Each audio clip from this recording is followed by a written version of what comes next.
নমস্কাৰ মই পল আৰু আপোনালোকে চাই আছে digital Assam Guwahati university B.Ed entrance এক্সামৰ ৰিজাল্ট এতিয়ালৈকে ঘোষণা কৰা হোৱা নাই যথেষ্ট পলম কৰিছে গুৱাহাটী ইউনিভাৰ্চিটিয়ে অসমৰ বাকি ইউনিভাৰ্চিটি যেনে ধৰক বড়োলেণ্ড ইউনিভাৰ্চিটি বা Dibrugarh university already admission complete হৈ গৈছে তাৰ লগতে অসমৰ বাহিৰৰ বহুতো ইউনিভাৰ্চিটিৰ B.Ed এডমিশন কমপ্লিট হৈছে কিন্তু গুৱাহাটী ইউনিভাৰ্চিটি যথেষ্ট পলম কৰিছে সো বিভিন্নজনে কমেন্ট কৰিছে যে কেতিয়া এন্ট্ৰেন্সৰ ৰিজাল্ট দিব ইমান পলম কিয় হৈছে এনে ধৰণৰ বিভিন্ন প্ৰশ্ন আহিছে সো বহুতো ক্যান্ডিডেট এতিয়া বিপৰত পৰিছে কিছুমানে পিজিত এডমিশন পাইছিলে কিন্তু তেওঁলোকে লোৱা নাই বা তেওঁলোকে B.Edত এডমিশন লম বুলি ভাবি আছিল কিন্তু এতিয়ালৈকে B.Edৰ কোনো ৰিজাল্ট ওলোৱা নাই এন্ট্ৰেন্স এক্সামৰ সো এতিয়া তেওঁলোকে পিজিতে লব নে B.Edতে লব সেই বিষয়ে তেওঁলোকে থিৰাং কৰিব পৰা নাই সো এনে ধৰণৰ বিভিন্ন প্ৰবলেম হৈছে বহুতো ক্যান্ডিডেটৰ সো সেইভাবে গুৱাহাটী ইউনিভাৰ্চিটিৰ লগত যোগাযোগ কৰিবলৈ চেষ্টা কৰিছিল মেইলও পঠাইছিল কিন্তু মেইলৰ তেওঁলোকে কোনো উত্তৰ দিয়া নাই আৰু যেটো ফোন নম্বৰত ফোন কৰিছিল সেই ফোন নম্বৰটো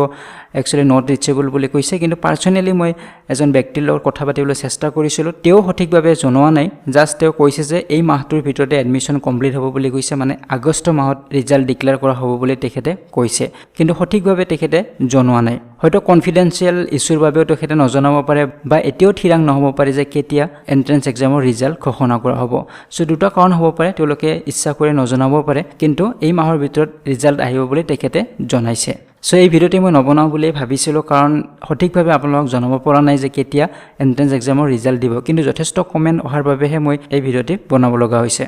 আসল কথাটো হৈছে গুৱাহাটী ইউনিভাৰ্চিটিৰ প্ৰতি খফ লৰাছলিৰ আগৰ পৰাই আছিল আৰু এতিয়া বেছিহে খফ হৈছে কাৰণ বিভিন্ন সমস্যা দেখা পোৱা গৈছে গুৱাহাটী ইউনিভাৰ্চিটিৰ ক্ষেত্ৰত বাকি ইউনিভাৰ্চিটি বিলাকত সকলোবিলাক কাম সঠিক ৰূপে হৈ থাকে কিন্তু গুৱাহাটী ইউনিভাৰ্চিটিত প্ৰায় সকলোবিলাক এক্সামৰ ৰিজাল্ট ডিক্লেয়াৰ কৰাৰ ক্ষেত্ৰত যথেষ্ট পলম কৰে কিন্তু এনেদৰে অবহেলা কৰিলে বিভিন্ন লৰাছলি বিভিন্ন সময়ত সমস্যা হোৱা দেখা যায় সো যি কি নহওক এতিয়া ওয়েট কৰাৰ বাদে আৰু বেলেগ উপায় নাই আপোনালোকে ওয়েট কৰিবই লাগিব অলপ সো ইয়াৰ ওপৰত আন এটা প্ৰশ্ন কৰিছিল বিভিন্নজনে যে গ্ৰেজুৱেচনৰ মাৰ্ক কেতিয়া সাবমিট কৰিব দিব বা আপলোড কৰিব দিব সো মই প্ৰথম ভিডিওতে কৈছিল যেতিয়া নোটিফিকেশনৰ ভিডিও এটা দিছিল যে এইবাৰ গ্ৰেজুৱেচনৰ মাৰ্ক কাউন্ট কৰা নহয় অনলি এন্ট্ৰেন্স এক্সামৰ মাৰ্কৰ ওপৰত বেছ কৰি মেৰিট লিষ্টখন বনাব হয়তো সেইভাবে তেওঁলোকে গ্ৰেজুৱেচনৰ মাৰ্ক সাবমিট কৰিব বা আপলোড কৰিবলৈ দিয়া নাই হেতু এটা কাৰণ হ'ব পাৰে আৰু তাৰ লগতে কিছুমানে এটো হদিছে যদি আমি আপলোড নকৰো তেনেহলে কিনেদৰে তেওঁলোকে গম পাব যে মই গ্ৰেজুৱেচন পাস কৰিছো ন কৰা নাই বা 50% মাৰ্কস মোৰ আছে নে নাই সো মেৰিট লিষ্টত যেতিয়া আপোনাৰ নাম আহিব তেতিয়া তাৰ লগতে এখন কলেজৰ নামও আহিব যে আপুনি কোনখন কলেজত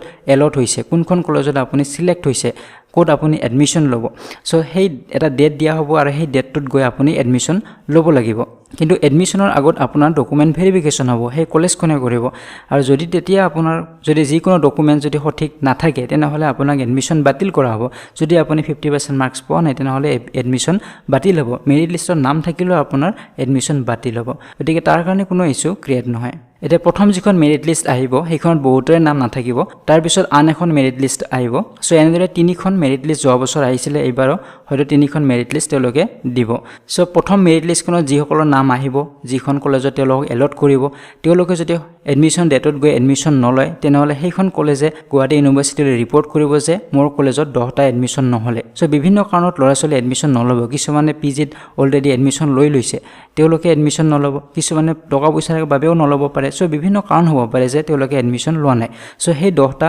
সিট খালি হৈ গল তেনেদৰে বিভিন্ন কলেজৰ পৰা সিট খালি হ'ব আৰু সেইবিলাক গুৱাহাটী ইউনিভাৰ্চিটিয়ে পুনৰবাৰ এখন সেকেন্ড মেৰিট লিষ্ট মাৰিব